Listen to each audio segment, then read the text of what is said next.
Icon star Allu Arjun హీరోగా నటించిన Pushpa cinema ఎంతటి భారీ విజయాన్ని అందుకుందో ప్రత్యేకంగా చెప్పనవసరం లేదు. స్టార్ డైరెక్టర్ సుకుమార్ దర్శకత్వంలో వచ్చిన ఈ సినిమా అప్పట్లో కాసుల వర్షం కురిపించింది. అంతేకాదు అల్లు అర్జున్ కి జాతీయ ఉత్తమ నటుడు అవార్డు సైతం దక్కింది. అంతేకాదు ప్రస్తుతం ఈ సినిమాకి సంబంధించిన సీక్వెల్ కూడా రాబోతుందన్న విషయం అందరికీ తెలిసిందే. అయితే మొన్నటి వరకు పుష్ప సినిమాకి సంబంధించిన వరుస అప్డేట్స్ ఇచ్చారు చిత్ర బృందం. ఇందులో భాగంగానే తాజాగా ఈ సినిమా వాయిదా పడింది. దానికి సంబంధించిన అఫీషియల్ అనౌన్స్మెంట్ సైతం తాజాగా చిత్ర బృందం అనౌన్స్ చేయడం జరిగింది. గతంలో భారీ విజయాన్ని అందుకున్న పుష్ప సినిమాకి సీక్వెల్ గా రాబోతున్న ఈ సినిమాపై ఇప్పటికే భారీ అంచనాలు నెలకొన్నాయి. ఇక దీనికోసం అల్లు అర్జున్ అభిమానులు ఎంతో ఆసక్తిగా ఎదురు చూస్తున్నారు. గత ఏడాది నుండి ఈ సినిమాకి సంబంధించిన షూటింగ్ జరుగుతూనే వస్తుంది. కానీ ఇంకా పూర్తి అవ్వలేనట్లుగా అనిపిస్తుంది. ఇటీవల మ్యూజికల్ ప్రమోషన్స్ స్టార్ట్ చేశారు చిత్ర బృందం. అందులో భాగంగానే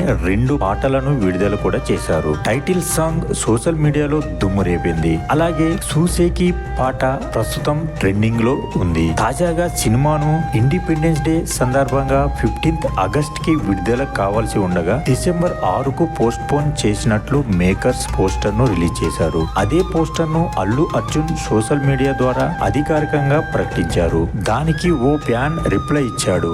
అది కాస్త ప్రస్తుతం హాట్ టాపిక్ గా మారింది. పుష్ప 2 సినిమాను ముందుగా అనుకున్న టైం కి రిలీజ్ చేయాలని కమ్యూనిటీ తరపున కోర్టులో కేసు వేస్తాం అంటూ ఐకాన్ స్టార్ పోస్ట్ కు రిప్లై ఇచ్చాడు. ఒక విధంగా హీరోకే వార్నింగ్ ఇచ్చినట్లు ఉంది. దాంతో ప్రస్తుతం ఈ పోస్టర్ వైరల్ గా మారింది. దీనిపై బన్నీ ఎలా స్పందిస్తాడో చూడాలి. మరి ఈ వీడియో గాని మీకు నచ్చినట్లయితే please like and subscribe my channel. Thank you.